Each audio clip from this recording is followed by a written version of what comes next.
Bonjour et bienvenue sur Non Limite Sécu, le podcast francophone hebdomadaire dédié à la cybersécurité.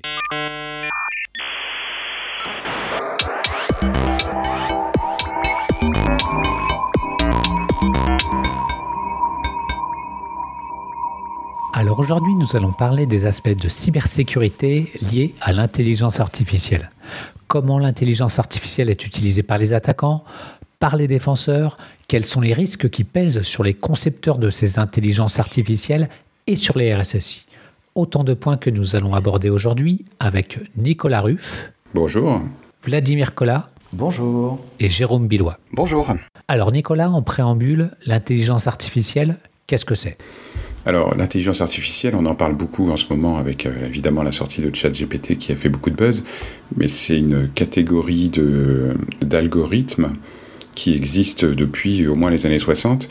Et dans cette catégorie, il y a beaucoup d'algorithmes qui permettent... c'est essentiellement des algorithmes qui permettent de faire de la classification. Donc un des plus connus, c'est l'algorithme bayésien qui est utilisé dans Spam Assassin pour filtrer les mails, les spams depuis toujours. Mais il y a aussi d'autres algorithmes type arbre de décision, random forest, support vector machine, SVM, etc.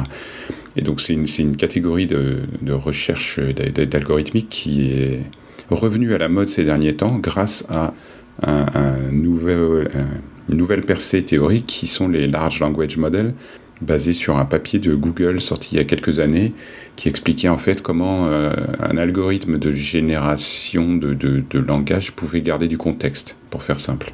Ouais, alors au-delà de ça, il y a le sujet que l'intelligence artificielle, comme on l'appelle aujourd'hui, c'est surtout le deep learning, qui est une sous-catégorie du machine learning, qui est une sous-catégorie de l'intelligence artificielle.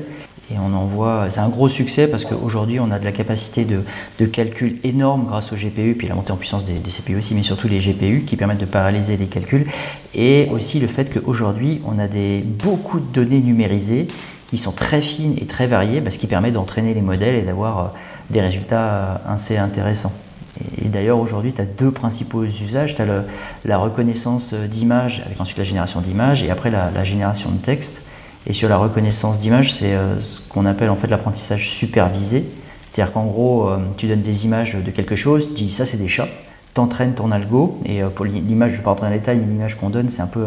Pour tous ceux qui ont été DJ ou qui ont vu des DJ, c'est l'étape de mixage où tu as des potentiomètres.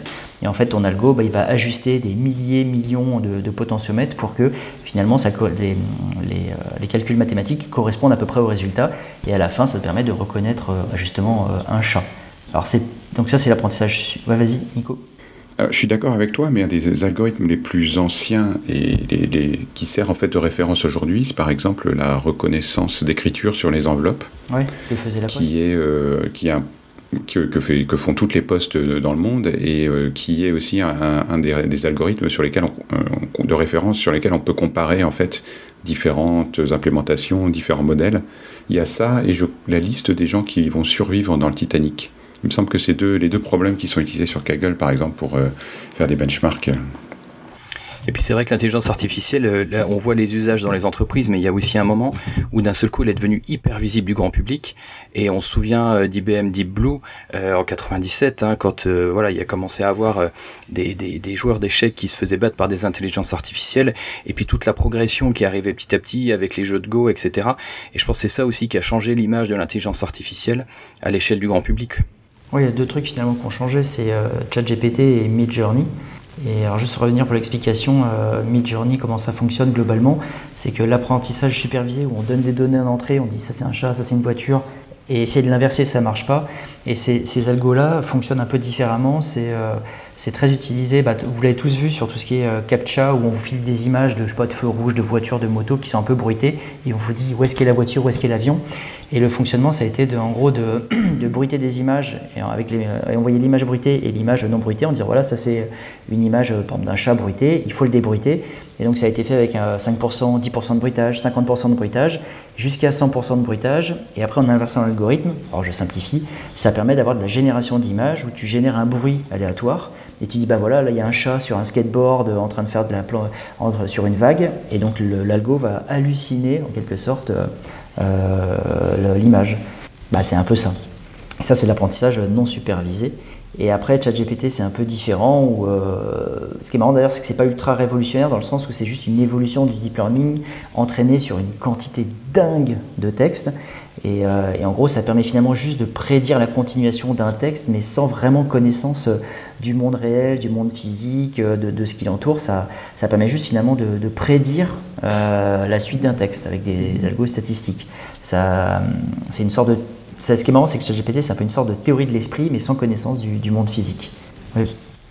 Je crois que le point clé que tu as dit là, c'est statistique, c'est-à-dire que tous les algorithmes sont en fait quelque part des modèles statistiques. C'est des choses qui vont faire de la classification, de la prédiction ou de la génération de données à partir de bruit, mais du coup, c'est purement des modèles... c'est purement des maths en fait derrière. Il n'y a pas d'intelligence entre guillemets. L'algorithme n'a pas peur de la mort en fait. Il n'a pas de connaissance du monde comme tu le disais. Et c'est vraiment de la pure statistique. C'est pour ça qu'on dit souvent que ChatGPT c'est un perroquet stochastique. C'est comme ça qu'il était finalement souvent appelé. C'est-à-dire qu'il répète des choses qu'il a déjà entendues. Par contre, statistiquement, il sait les mettre dans le bon ordre pour que ça ait du sens, voire vraiment du sens quand on l'utilise. On le voit bien.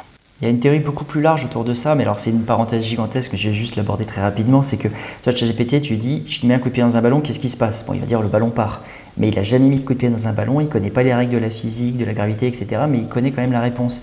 Et ce qui est marrant, c'est que c'est, en fait, en amassant énormément de textes, ChatGPT a une sorte de théorie de l'esprit, et il y a tout un débat philosophique sur le sujet, donc on mettra, je pense, dans les références pas mal d'articles, de podcasts sur le sujet, parce que c'est hyper intéressant. Très bien, alors on va revenir aux aspects cybersécurité. Comment est-ce que les attaquants utilisent l'intelligence artificielle ? Un des premiers usages, c'est la génération de contenu. Donc de toutes sortes, ça peut être des deepfakes audio, ça peut être des deepfakes vidéo, ça peut être des sites web générés au kilomètre pour faire du SEO, enfin du dark SEO, c'est-à-dire du référencement de contenu sans intérêt sur Internet. Ça peut être la génération de mails de spam. Donc ça, c'est des usages qui, aujourd'hui, ont été vus. Enfin, la génération de deepfake, aussi bien en Ukraine qu'aux États-Unis, c'est des choses qui existent. Après, ça dépend ce que tu appelles attaquant, c'est-à-dire qu'il y a aussi toute une discussion sur la génération de codes malveillants à partir de l'IA. Parce qu'il faut aussi dire que les IA qu'on a aujourd'hui sont faites par des informaticiens et donc elles sont surentraînées pour générer du code. Donc on peut parler de GitHub Copilot par exemple, on peut parler de ChatGPT qui fait ça, de Bard, de Claude 2, enfin ils sont très très bons aussi pour générer des snippets de code. Et donc il y a cette partie-là, éventuellement génération de code malveillant, mais qui finalement, à mon avis, est quand même pas encore si répandue parce que pas si intéressante, quoi.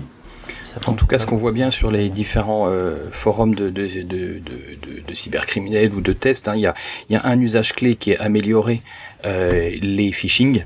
Et ça, c'est facile, parce qu'il suffit de copier-coller un texte dans le ChatGPT et d'un seul coup, le texte, il paraît beaucoup plus professionnel. Toutes les fautes ont été enlevées. Et donc, les réflexes classiques que nous, on pouvait avoir de dire « attention, ça sent mauvais », là, c'est plus difficile de détecter ce genre de choses. Ça, c'est vraiment le premier niveau. Mais après, il y a aussi beaucoup d'usages des cybercriminels, justement, pour arriver à détourner les protections qui sont mises en place dans les différents moteurs d'intelligence artificielle. C'est d'ailleurs un jeu assez répandu, même aussi dans les communautés cyber, ou même dans les communautés larges. Vous pouvez regarder sur Reddit.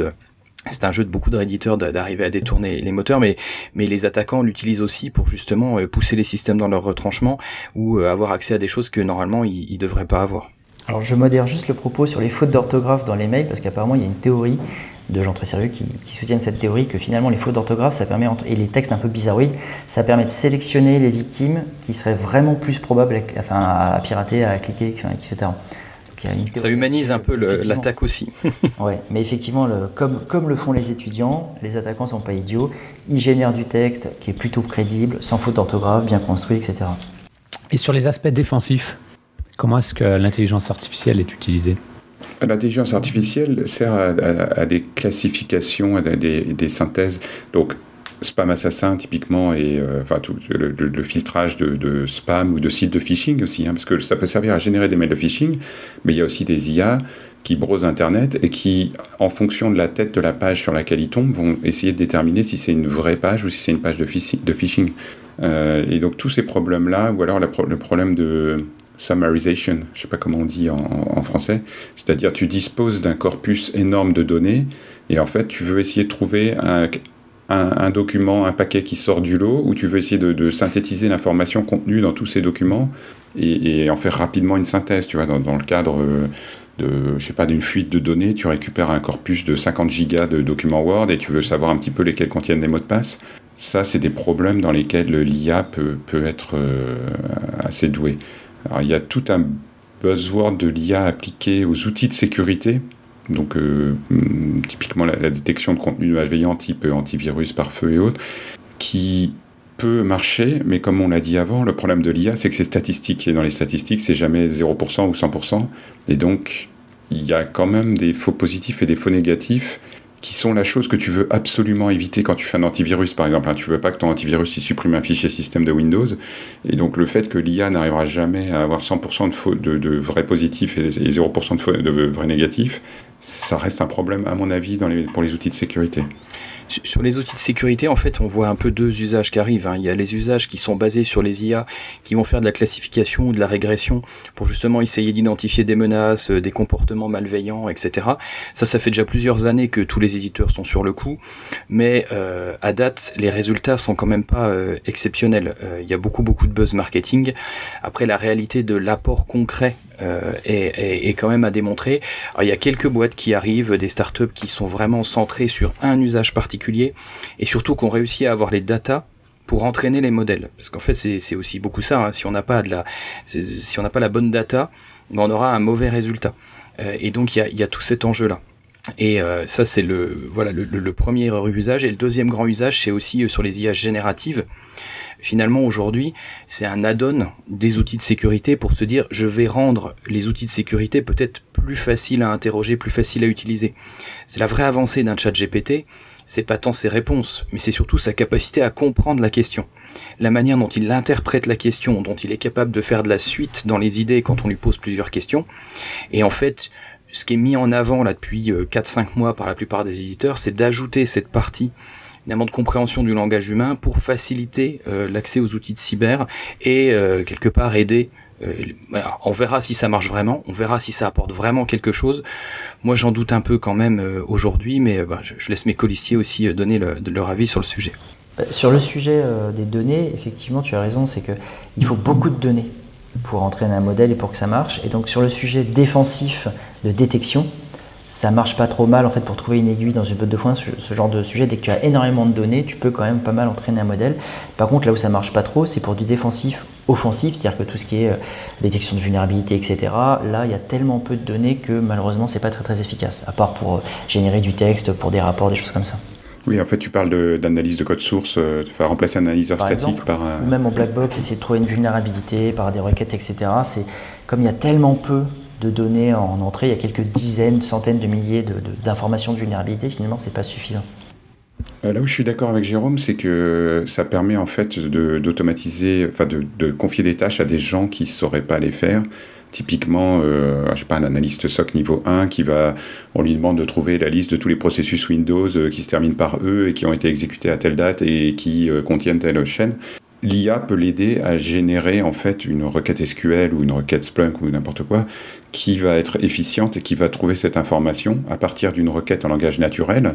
Là où à la main, si tu veux faire un inner join, avoir une clé primaire sur une table, etc., ça demande quand même des compétences, on va dire, dans le langage de requête que tu utilises et comprendre un peu la performance du moteur derrière. Quand tu peux décrire ta requête en langage naturel et obtenir une réponse qui va fonctionner ou que tu vas pouvoir facilement débugger parce qu'il faut juste changer un keyword dans un select, du coup tu gagnes du temps et tu peux confier des tâches à des gens sans forcément qu'ils aient des années d'expérience dans l'outil qu'ils utilisent, quoi. Alors c'est à double tranchant, oui. Parce que si tu laisses des développeurs écrire du code en leur disant vous savez pas coder en Java, utilisez l'IA pour vous aider, tu peux avoir des résultats surprenants, mais bon. Ouais, puis c'est à double tranchant parce qu'il faut aussi que les personnes soient quand même capables d'interpréter les résultats. C'est-à-dire si c'est des questions hyper simples, etc., oui, après, et ce qui est important, je pense, dans ce que tu disais, c'est que la personne voit quand même ce que fait l'IA. Sinon, il va jamais monter en compétence. Et en fait, c'est un des risques, c'est que après, on va demander à des systèmes d'IA qu'on maîtrise pas, on sait pas toujours comment ils marchent, on sait pas leur performance. Et après, si on fait trop confiance aux résultats, on peut des fois même passer à côté de quelque chose. Alors, vous allez me dire, hein, c'est aussi ce qui arrive quand on met quelqu'un de débutant sur une tâche, on lui demande de faire quelque chose, on va lui faire confiance, on n'est pas sûr que c'est bon. Mais voilà, en tout cas, lui, on sait qu'on peut progresser et le challenger. Voilà. Tu l'entraînes de façon supervisée, c'est-à-dire que tu vérifies quand même son travail. C'est ça. Ouais, le problème le problème a toujours existé. Hein. Tu fais trop confiance à Wikipédia. Ah oui. Tu fais trop confiance à Wikipédia ou à Stack Overflow et tu as le même problème. Ouais, mais en général, Wikipédia, tu as les sources qui sont fournies. Alors que ChatGPT, quand tu as une réponse, tu n'as pas les sources, tu n'as pas les origines de. Ça commence, mais tu n'as pas les origines de son raisonnement. Enfin, raisonnement entre guillemets. Ce qui peut poser problème. Justement, une bonne astuce, c'est de lui demander comment est-ce qu'il raisonne. Et souvent, les résultats sont même meilleurs. De lui expliquer tout le chemin, de lui demander d'expliquer tout le chemin de pensée. Alors après, ça devient long parce qu'il faut tout regarder, mais ça permet même de booster un peu le moteur en fait. Dans le domaine de la lutte contre la fraude, l'intelligence artificielle est également beaucoup utilisée parce que il y a énormément de données, tant en quantité qu'en diversité. Et donc, c'est intéressant d'avoir des modèles de machine learning qui savent optimiser et faire prendre de meilleures décisions. Oui, parce que ça, on est obligé de dire dans les menaces, mais c'est que la fraude, aujourd'hui, au sens très large, c'est l'un des premiers risques, que ce soit des deepfakes avec de la fausse information, qui risque même d'ailleurs de la perte de confiance des gens vis-à-vis de l'information, mais aussi de ton fameux passage à l'échelle, Johan, de cette fraude qui précédemment, tu avais par exemple, fraude téléphonique par exemple, bancaire, tu avais un humain qui appelait une victime. Aujourd'hui, tu peux générer des voix, des visages, où tu peux avoir des centaines de robots, entre guillemets, qui vont appeler des centaines de victimes. Si je reviens sur le sujet en fait de la génération de requêtes en langage naturel, je vais faire de la pub pour un site qui s'appelle datacommons.org et qui en fait regroupe tous les open datasets publics disponibles dans le monde. Mais la différence avec, on va dire, les sites web sur lesquels ont été collectées ces données, c'est que là, tu peux requêter les données en langage naturel. Donc tu peux dire par exemple quelle est l'espérance de vie des Nigérians habitant dans des villes de plus de 100 000 habitants. Et il va te donner la réponse, mais il va aussi te donner la requête et le lien vers les sources de données qu'il a utilisées pour générer ces données. Donc là, tu peux vérifier manuellement qu'il n'a pas pris les données de l'Albanie au lieu de prendre celles du Nigeria. Donc c'est une expérience, enfin c'est gratuit, c'est rigolo, et puis vous pouvez tester, voir un peu ce que ça peut donner, quoi. Alors maintenant, si on parlait des risques pour les concepteurs des intelligences artificielles, quels sont-ils ? Pour le coup, ils sont nombreux parce que aujourd'hui, il y a des débats sur justement comment on arrive à rendre solide une intelligence artificielle. C'est beaucoup ce qui inquiète dans les entreprises aujourd'hui où il y a une multiplication des idées. On dira on va faire de l'IA à gauche, on va faire de l'IA à droite. Il y a ce cas d'usage qui est super intéressant. Mais après, comment on s'assure finalement de la confiance dans ce qui va sortir ? Et c'est un mélange, ce concept de confiance, entre la cybersécurité, et je pense qu'on peut revenir sur les failles, les problèmes, etc. C'est aussi un mélange d'éthique, c'est aussi un mélange de juridique, c'est aussi un mélange de détection des biais, de propriété intellectuelle, de responsabilité derrière avec les problèmes des hallucinations. Et en fait, je pense qu'aujourd'hui, on est vraiment au début de la réflexion, parce qu'il y a beaucoup d'expérimentation. Mais moi, ce que j'observe sur le terrain, c'est qu'encore aujourd'hui, tous les acteurs se regardent un peu en chien de faïence sur ces sujets-là, et on a du mal à avoir une réponse combinée pour dire oui, ce cas d'usage-là, dans telle entreprise ou telle organisation, on lui fait confiance, on le sort. Voilà, et on voit que les grands noms de l'IA, eux, investissent énormément sur ces sujets-là. Leur équipe Red Team dédiée à l'IA, c'est des centaines de personnes qui vont challenger, checker les systèmes, les tordre dans tous les sens à la fin pour voir comment est-ce qu'ils réagissent. Quand aujourd'hui, dans les grandes entreprises plus classiques, on commence à évoquer le sujet, quoi. Les risques, ils sont extrêmement nombreux et extrêmement variés. Tu parlais de diversité, par exemple. Aujourd'hui, si tu demandes à une IA de générer une photo de médecin, il va te générer un homme blanc de 40 ans en blouse, parce que tous les clip art, toutes les photos, les banques d'images disponibles sur Internet prennent ça, n'ont que cette référence dans leur base. Il y a aussi un problème juridique, donc tu génères des images dans le style de tel artiste. Est-ce qu'il a une propriété intellectuelle sur son style ou est-ce que l'image est libre de droit ? Et ça en est un point où Microsoft a annoncé, par exemple, que si jamais vous avez un problème avec le code généré par GitHub Copilot, Microsoft vous fournira l'assistance juridique vis-à-vis de la boîte qui va vous faire un procès. Et c'est des sujets sur lesquels aujourd'hui personne n'a de réponse. Là, en cours, tu as un procès entre Getty et Stable Diffusion, parce que Getty poursuit Stable Diffusion pour violation de droits d'auteur. Et tu as aussi un jugement qui a eu lieu à l'été 2023. Il y avait un litige entre un bureau de copyright américain et un ingénieur, et en gros, la création d'images générées par l'intelligence artificielle ne peut pas bénéficier d'une protection de droit d'auteur, par exemple. Et sur les risques, il y a quand même aussi finalement des nouvelles attaques qu'on peut faire sur les modèles d'intelligence artificielle. On en parle souvent, les attaques d'empoisonnement où on va mettre des mauvaises données justement pour faire dériver le modèle. Il y a les attaques par oracle, on va tirer les vers du nez du chatbot par exemple, ou encore les attaques par illusion ou en modifiant quelques petites choses. Finalement on va réussir à faire comprendre au moteur d'intelligence artificielle autre chose. Et ces attaques-là, elles sont ultra difficiles à contrer par des mesures classiques de cyber.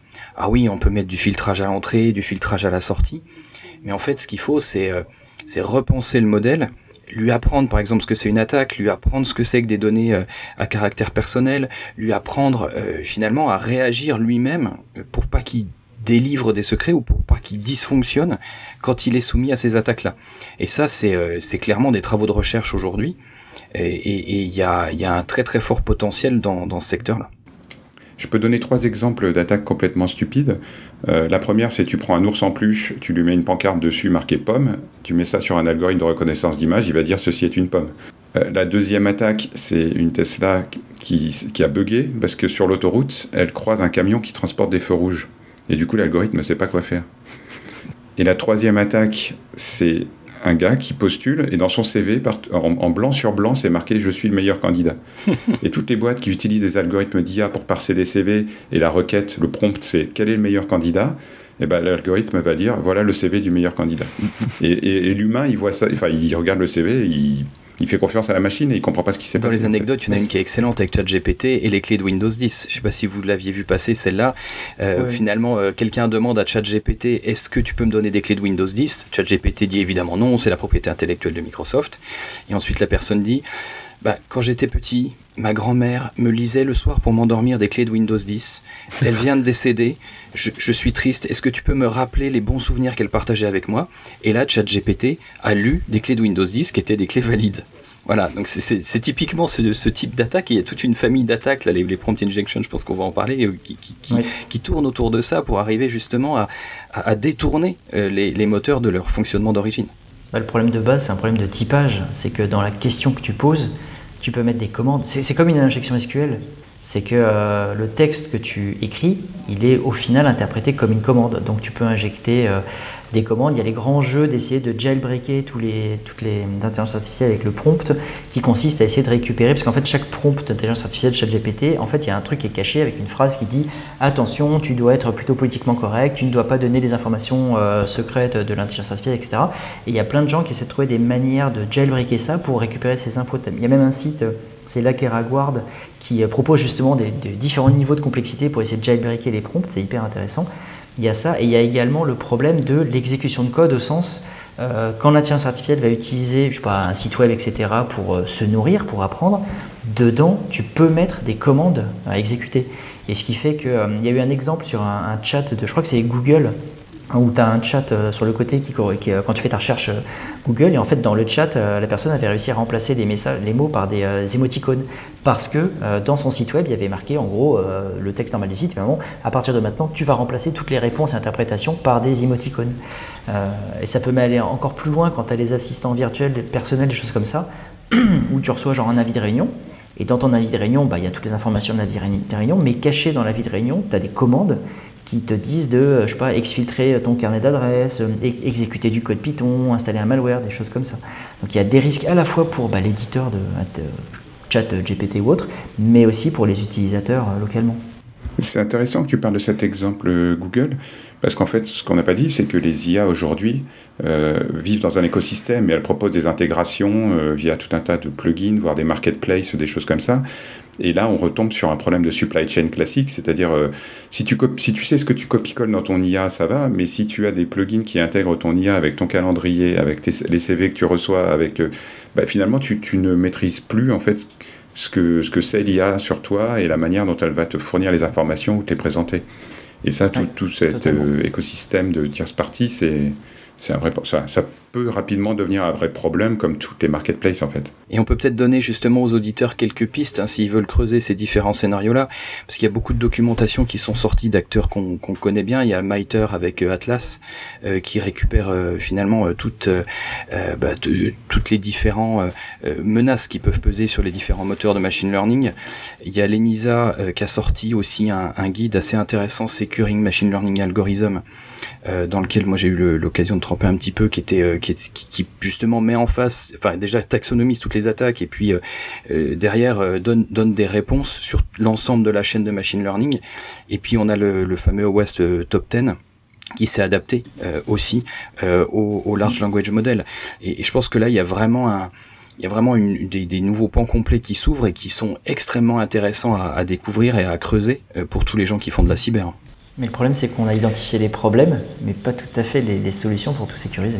Il y a d'autres problèmes dont on n'a pas parlé, et tu parles justement des données. La question, c'est comment tu fais pour avoir ces données, et en particulier, comment tu fais pour avoir des données fraîches, parce que une des choses qui a été reprochée à ChatGPT à sa sortie, c'est que son entraînement s'était arrêté en 2021, et aujourd'hui, quasiment toutes les intelligences artificielles apprennent en continu, ce qui fait qu'elles scrapent l'Internet en permanence, et il y a beaucoup aujourd'hui de fournisseurs de contenu, type agences de presse et autres, qui bloquent les bots d'intelligence artificielle parce qu'ils sont extrêmement consommateurs de données.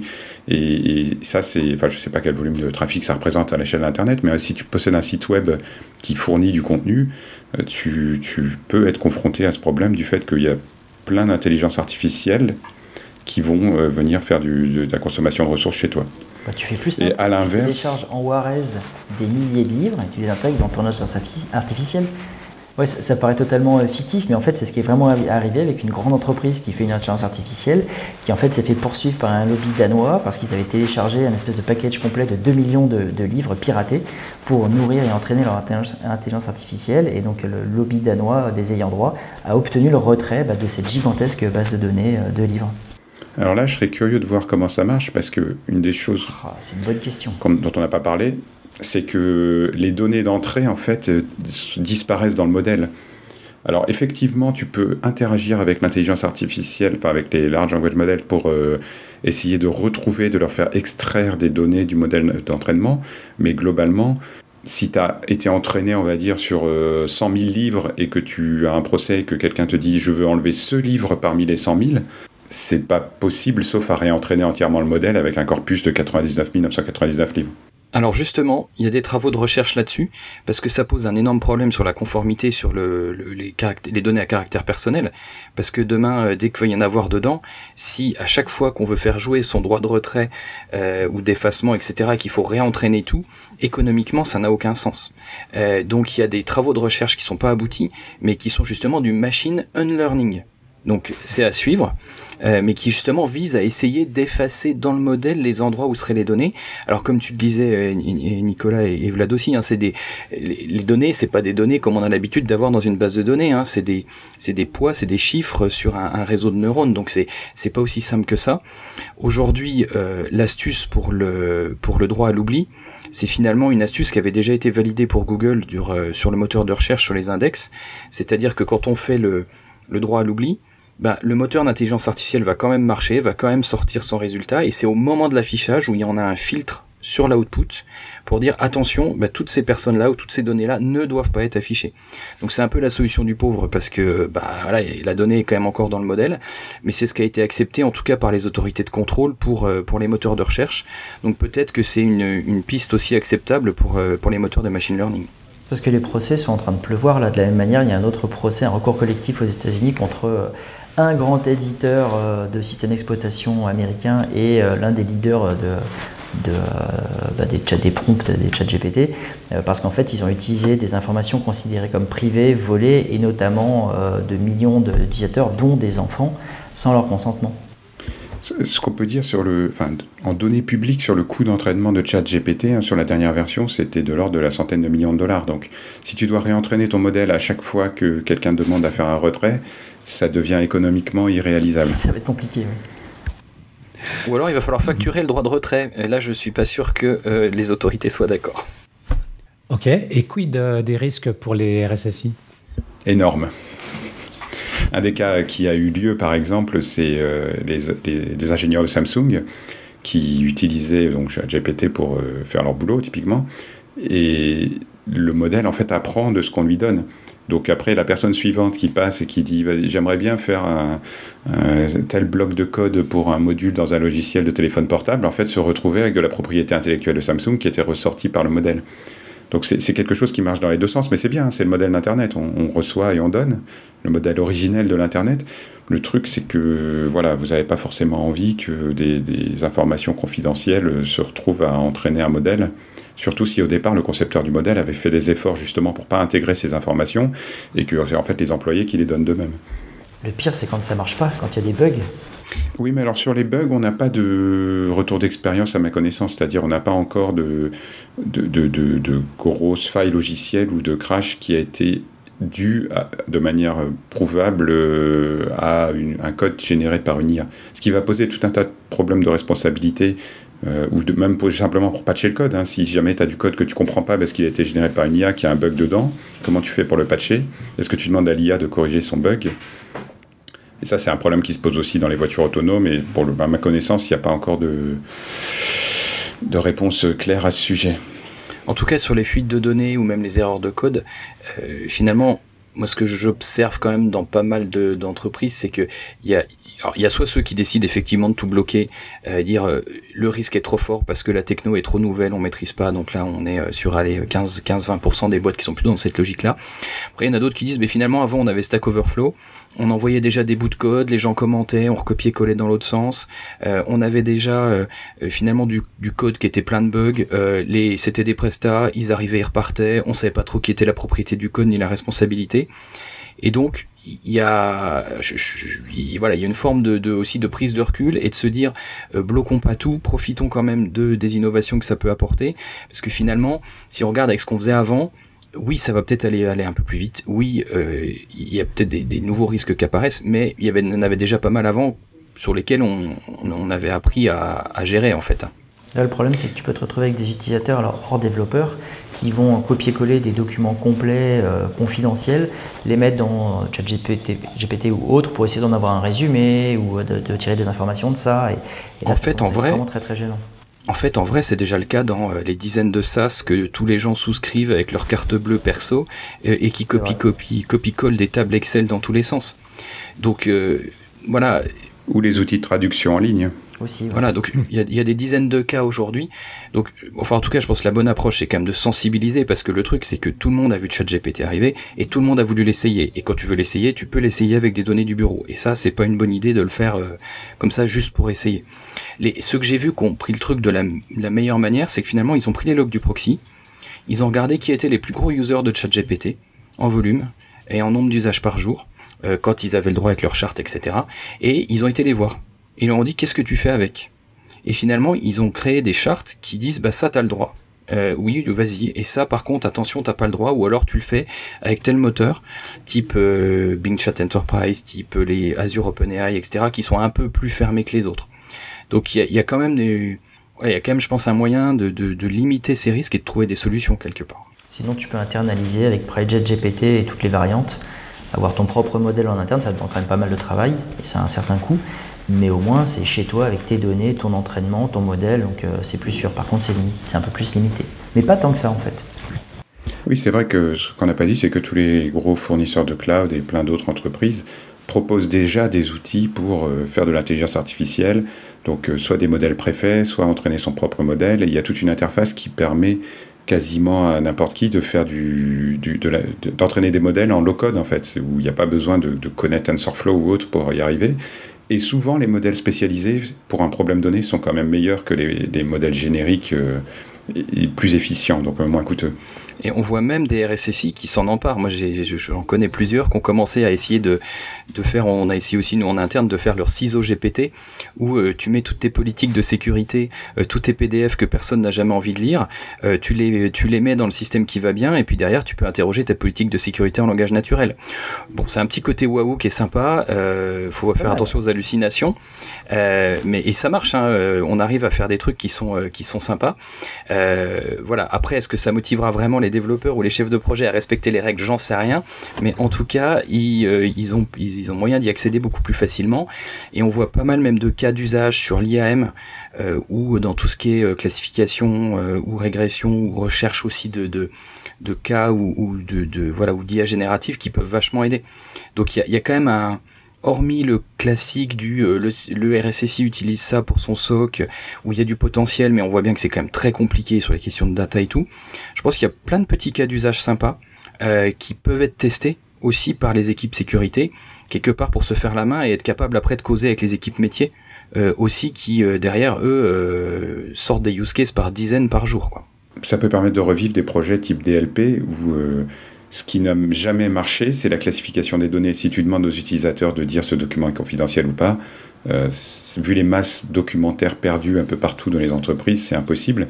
Par contre, si tu entraînes ton propre modèle en disant voilà un corpus de documents que je ne veux pas voir sortir et voilà un corpus de documents où je m'en fiche, là tu peux arriver à faire la classification automatique de documents avec un succès de, je sais pas, 80-95%, quoi. Ouais, ça ne résoudra pas le problème de la temporalité. Enfin, des documents qui sont confidentiels à un moment, qui ne le sont plus après, et inversement. Enfin. Mais ça peut aider quand même, Est-ce que vous voyez d'autres risques qui pèsent sur le RSSI ? En fait, le risque, c'est la submersion par le nombre de projets. Et finalement, la difficulté aujourd'hui, les processus de suivi de la sécu dans les projets, ils regardent les critères classiques, confidentialité, intégrité, dispo. Et en fait, pour aller dans l'IA, il y a quand même des critères complémentaires pour aller vers la confiance. Justement, est-ce qu'on va introduire des biais? Est-ce qu'on va introduire de la résistance aux attaques par empoisonnement, par oracle, etc. Tous les risques qu'on citait tout à l'heure. Et donc en fait, les équipes sécu, il faut qu'elles augmentent leur niveau de jeu pour intégrer ces nouvelles menaces spécifiques sur les moteurs d'IA.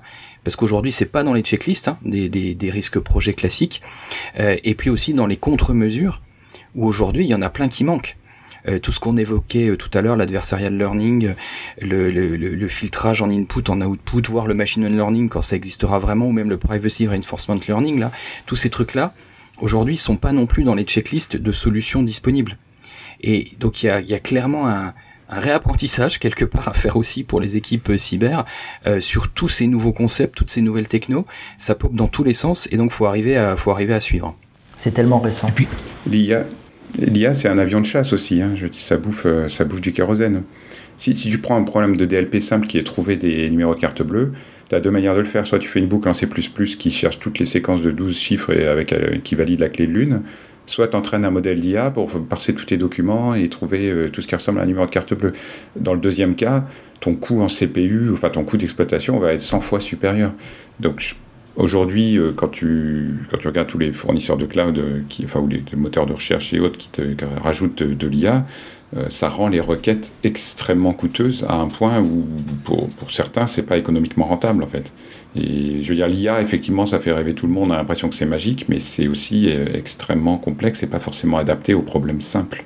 Alors, pour conclure, l'IA, ce n'est pas la révolution incroyable avec des robots qui vont courir les rues et prendre des décisions de tir autonome. L'IA, aujourd'hui, a fait des progrès dus à l'amélioration des algorithmes, de la recherche, des puissances de calcul et des données disponibles. On a passé un palier qui permet de résoudre des problèmes qui étaient inaccessibles avant, mais ça reste une évolution technologique et pas une révolution. Donc c'est juste quelque chose auquel il faut s'intéresser, comprendre les limites et l'intégrer dans sa trousse à outils existante, on va dire. Vlad ? Oui, alors moi je partage l'avis de Nico, que ce soit les GAN, les réseaux adversariaux génératifs ou les algos de diffusion. Quand tu suis un peu le sujet depuis des années, ça n'est en rien une révolution. Il y a l'effet waouh dont on a parlé de ChatGPT qui fait que c'est vraiment joli, ça marche bien. Mais je pense qu'on va vite arriver sur un plateau parce qu'effectivement ça coûte très cher et pour aller encore plus loin ça coûte tellement cher que les éditeurs aujourd'hui se posent la question d'y aller. Donc voilà, je pense que je peux me tromper, hein, mais faisons une prédiction à la Nostradamus. Mais moi je pense que ça va s'essouffler, ça va rentrer dans un usage commun classique d'aide sur plein de sujets pour écrire du texte, etc. Pour peut-être prendre des rendez-vous, peut-être coder, etc. Mais je doute que ça aille vraiment plus loin. Après je peux me tromper. Jérôme ? Moi, je vois derrière l'IA quand même, il y a un potentiel qui peut permettre de résoudre pas mal de soucis qu'on a quand même, en particulier en cybersécurité. Pas les résoudre complètement, mais en tout cas les améliorer. Et donc, je pense qu'il faut rester attentif à tout ce qui se passe et accompagner ce changement-là. De toute façon, il est inéluctable et les équipes cybersécurité, il va falloir qu'elles s'adaptent à l'évolution des usages dans leurs entreprises, dans leurs organisations, mais elles peuvent aussi en tirer parti pour elles. Et donc, moi, je pense qu'il faut pas y aller trop vite. Il faut pas investir à bloc et dire c'est la révolution, tout va changer. Mais par contre, il faut rester très attentif parce que je pense qu'il y a des bonnes choses qui vont arriver. Et ne pas s'inquiéter parce que, quoi qu'il en soit, l'intelligence artificielle ne surpassera jamais la bêtise naturelle. Nicolas, c'est beau comme mot de la fin. Vladimir, Jérôme, merci beaucoup de votre participation. Chers auditeurs, nous espérons que cet épisode vous aura intéressé et nous vous donnons rendez-vous la semaine prochaine pour un nouveau podcast. Au revoir. Au revoir. Au revoir à tous.